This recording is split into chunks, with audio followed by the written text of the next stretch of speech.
Thank you for joining Wars of the Roses. As we continue with Part 53, Eliphas Levi, Book 7, Some Christian Students of the Kabalah from the Doctrine and Literature of the Kabalah by Arthur Edward Waite.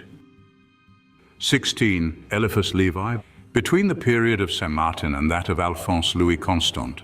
The subject of the present notice, the French literature of Kabalism, may be more correctly said to have been initiated rather than to have received a new impetus by the publication of Adolphe Franck, to whose views on the subject of post-Christian religious philosophy among the Jews I have already made frequent reference. I have also indicated that much of its value remains unimpaired after the lapse of nearly 60 years, and indeed modern criticism has, in certain definite respects, inclined to return to his standpoint as regards not only the antiquity of Zoharic tradition, but of much of the body of the Zohar. Franck's work has, of course, its limitations, and it is well known to scholars that his excerpts from the Kabbalistic books were early subjected to severe strictures in Germany. But for an accomplished and luminous review of the whole subject, nothing of later date can be said to have superseded it. Its analyses of the Sefer Yetzirah and of the Zohar, together with its delineations of the correspondences between the philosophical school of Kabbalism and the schools of Plato, of Alexandria, of Philo, created French knowledge on the subject, and together with the researches of Monk, published some few years subsequently, have been practically the only source of that knowledge down to recent times, with the exception of such light as may be held to have been diffused by the writings of Eliphas Levi. As regards both methods and motives, Franck and Levi are located at opposite poles. The first was an academic writer having no occult interests. The second claimed not only initiation, but adeptship, not only the ordinary resources of scholarship focused on a literary and historical problem, but all the advantages which could be derived from the exclusive possession of its master key. Among the lesser difficulties of Kabbalistic criticism, the proper allocation of Alphonse Louis Constant in the throng of students and expositors is not without its gravity. Whether in France or in England, few have approached the subject with sympathies in the direction of occult science and philosophy who do not owe their introduction to Eliphas Levi. I speak, of course, of the period subsequent to 1850, and I may add that few persons thus initiated have done anything but read the interpretations of their first leader into the obscure body of dogma which comprises the esoteric tradition of the Jews. If it be necessary, therefore, to reduce very largely the authority attributed to Eliphas Levi, I must expect to alienate the sympathy of his many admirers. But this is only a question of the moment, and so far as it is possible to take a plain course in the matter, there can be no real need for hesitation. But the question, which looks so simple in its first aspect, is no sooner raised than it is complicated by several kinds of considerations, and indeed by incompatible facts. When I published a few years ago my English version of Levi's Transcendental Magic, I stated that it was the work of a writer who had received initiation into a school of traditional knowledge, nor must I deny that this school possesses the respect of its participants. A certain proportion of its tradition was made public for the first time in Levi's treatise, and under circumstances which seem then to have been regarded as inopportune. I do not think that I shall be making an unpermissible statement if I now add that the course pursued by the author brought him, as it is alleged, into conflict with his superiors, and that it barred his progress through the higher grades of that initiation. On the one hand, therefore, the possibilities of his communication ceased at the limit of his knowledge, while on the other, it can be shown abundantly that he was not, in any solid sense of the word, a first-hand student of the literature of occult philosophy. I do not think that he ever made an independent statement upon any historical fact to which the least confidence could be given with prudence. He never presented the sense of an author whom he was reviewing in a way which could be said to reproduce that author faithfully. As in the one case, he embroidered history by the help of what Mr. Arthur Machen would term a decorative imagination. So it occurred frequently that he attributed to an old author the kind of sense which it would be very interesting to find in old authors, but is not met with except by the mediation of a magician with the transmuting power of Abbé Constant. He takes, for example, a perfectly worthless little book by Abbot Trithemius, which does not reflect the opinions of that learned Benedictine, but is simply a trifle addressed to a German prince, explaining how some persons in antiquity distributed the government of the world among certain planetary intelligences, ruling successively and reassuming rule in rotation. He invests it with the importance of a grand and sublime achievement of prophetic science, whereas it does not show half the acumen of our empirical friend Nostradamus, and is equaled in any year of grace by the almanacs of Raphael and Zadkiel. Here is an instance of what Levi reads into an author. Nor do we need to depart from this unhappy little treatise to test his reliability over an express matter of fact. He tells us that the forecast of Trithemius closes with a proclamation of universal monarchy in the year 1879. Trithemius says nothing of the kind, but only modestly remarks that the gift of prophecy so generously attributed to him by his reviewer would be required to discern anything beyond that period. I mention this matter, to which I've drawn attention previously, in the revised edition of the Mysteries of Magic. Not because I wish to accentuate charges against a writer whose brilliance and literary beauty we all admire, but because it is necessary to exhibit the quality of mind which was brought by Eliphas Levi to the illumination of Kabbalistic literature. I wish to prepare my readers, more especially those who admire him, as I also admire him, though not as critic, not as expositor, not as historian, only as a literary thaumaturgist working great wonders with the magic of words. I wish to prepare them, I say, for the fact that the deliberations of the Holy Synods will be found to have suffered many changes and transfigurations through the medium of their interpreter, and that any matter of sharp fact in the hands of this unaccountable juggler seems to become pyrotechnic and to detonate, if I may speak so roughly, into the most twisted squibs and crackers. I will not dwell upon the miserable plight of every Hebrew quotation in those works which he may be supposed to have passed for press.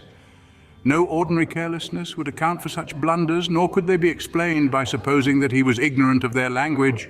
His acquaintance must have been slender enough, but it is not necessary to be proficient in Hebrew or indeed in Chinese to ensure the accuracy of a few excerpts. The excerpts in Eliphas Levi, no one can speak and no one can spell, but even in simpler matters his blunders are incredible.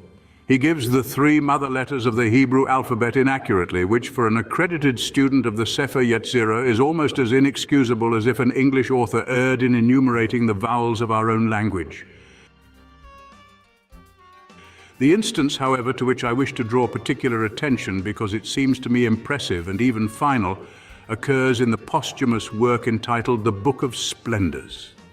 Of this, the first part is intended as a compressed translation of the Greater Holy Synod. Now, Levi says that the deliberations of this conclave are contained in a Hebrew treatise entitled Idra Sutta, and these words appear accordingly at the head of his version. But the Idra Sutta, or more correctly Zuta, is the name of the Lesser Synod, as will appear by referring to the 4th section of the 5th book of the present volume, while Idra Rabbah is that appertaining to the record of the Greater Assembly. What should we think of the qualifications of a commentator on the books of the Old Testament who informed us that the word Bereshith was applied to Deuteronomy? It will be observed that I do not make this criticism to show that Levi was unqualified because he was ignorant of Hebrew, but to prove that he was guilty of egregious errors, the indication of which neither supposes nor requires any knowledge of the kind.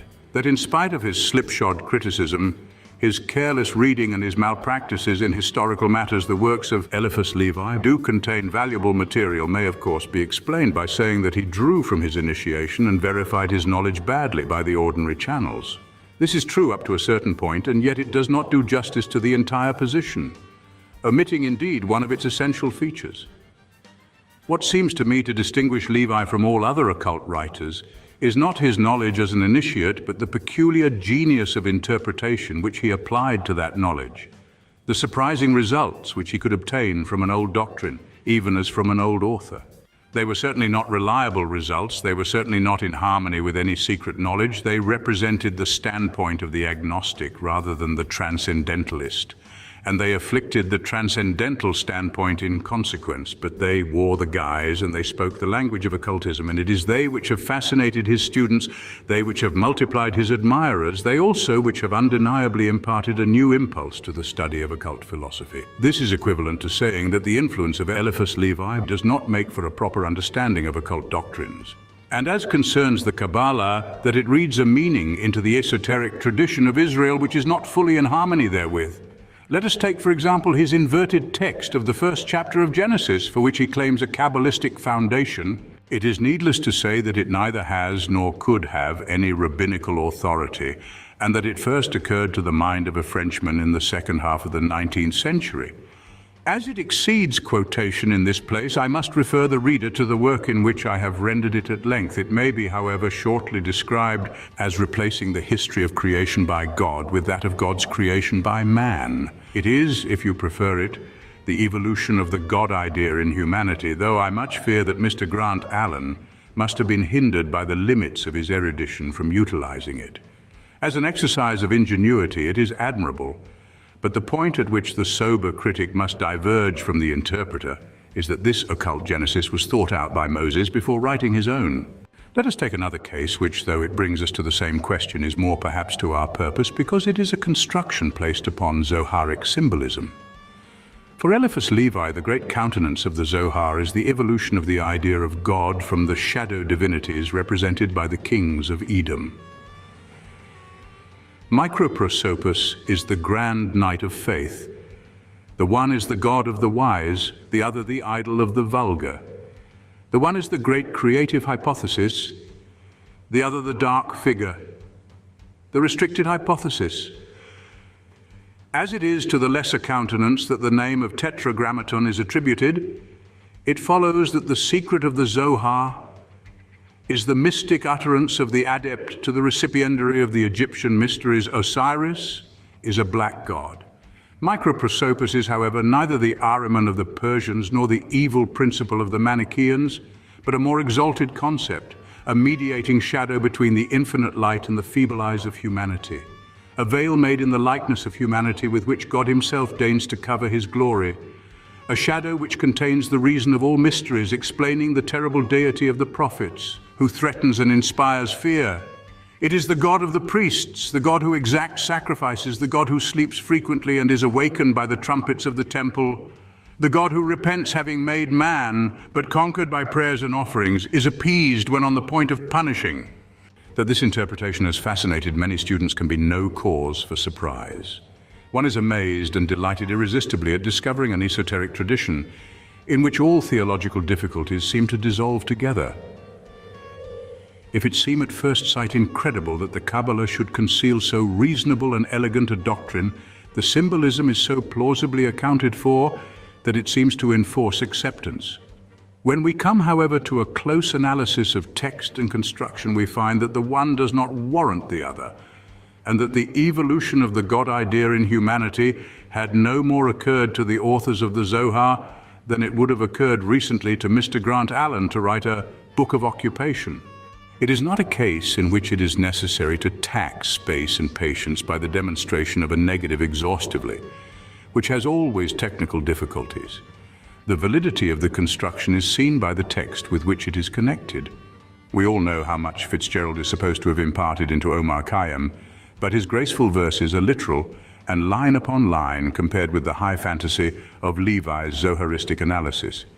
As an example of this, it is sufficient to refer the student who may desire an express case for comparison to the 43rd section of the Idra Rabbah, as it stands in the Latin version of Rosenrod, with the excursus on justice in the Book of Splendors, which follows, says Eliphas Levi, the text of Rabbi Shimeon. It is mere brilliant illusion and mockery. Another extreme instance is the inversion of the Sephiroth, which gives despotism an absolute power as the dark side of the supreme power of Kether, blind faith as the shadow of eternal wisdom in Chokmah, so-called immutable dogma, which is at the same time inevitably progressive as the antithesis of active intelligence in Bina. Blind faith again as the inversion of spiritual beauty in Tifereth. Divine vengeance, as opposed to eternal justice in Geburah, willing sacrifice. as the shadow of infinite mercy and chaste abnegation and voluntary renunciation as opposed to the eternal victory of goodness in Netzach. Eternal hell as opposed to the eternity of goodness, presumably in Hod celibacy and sterility, as opposed to the fecundity of goodness, presumably in Jezud, while Malkuth, corresponding to the number of creation, is said to have no negative aspect because celibacy and sterility produce nothing. Without dwelling on the carelessness of the arrangement, in part Sephirotic, and in part transposing and abandoning the Sephirotic series, or on the failing ingenuity which repeats the same contrasts, I may point out that advanced views on despotism, on the transfiguration of dogmas, and on vicarious atonement are not likely to have been held even by the most illuminated rabbins, and that since arbitrary tabulations and artificial contrasts are easy exercises and can be varied to infinity, we may appreciate the contrasts here created by the evidence which supports them, and that is simply the magisterial affirmation of the interpreter. Eliphas Levi represents, however, the inauguration of a new epoch in the study of the Kabalah, undertaken not as a mere object of research, or as a part of the history of philosophy. The students whom we have considered heretofore have been either Christian propagandists or writers, by the way, whose connection with the subject is unsubstantial. But the standpoint of Levi is that there is a religion behind all religions, and that it is the veiled mystery of Kabalism from which all have issued and into which all return. Christian doctrine in particular is unintelligible apart from the light cast on it by the deliberations of the holy assemblies. Now it is precisely this standpoint, its derivatives and connections, that have created modern occultism. In the past, the magician was content to evoke spirits, the alchemist to produce gold when he could, the astrologer to spell the dubious message of the stars, the Kabbalist of sorts to be wise in anagrams and word puzzles, but these things are now regarded only as parts of a greater mystery, and in a very true sense, Eliphas Levi has been the supreme magus who has revealed the horizon of this mystery. He had his antecedents and he drew suggestions from there and here, but he wrote it all up and he colored it. It is true that later on his own skepticism did its best to spoil the splendid illusion, but this is not observed by his disciples. Thank you for watching, and please don't forget to share, like, subscribe and comment, and if you can, please consider donating to Wars of the Roses. Links to PayPal and Patreon are in the description. Thank you so very much,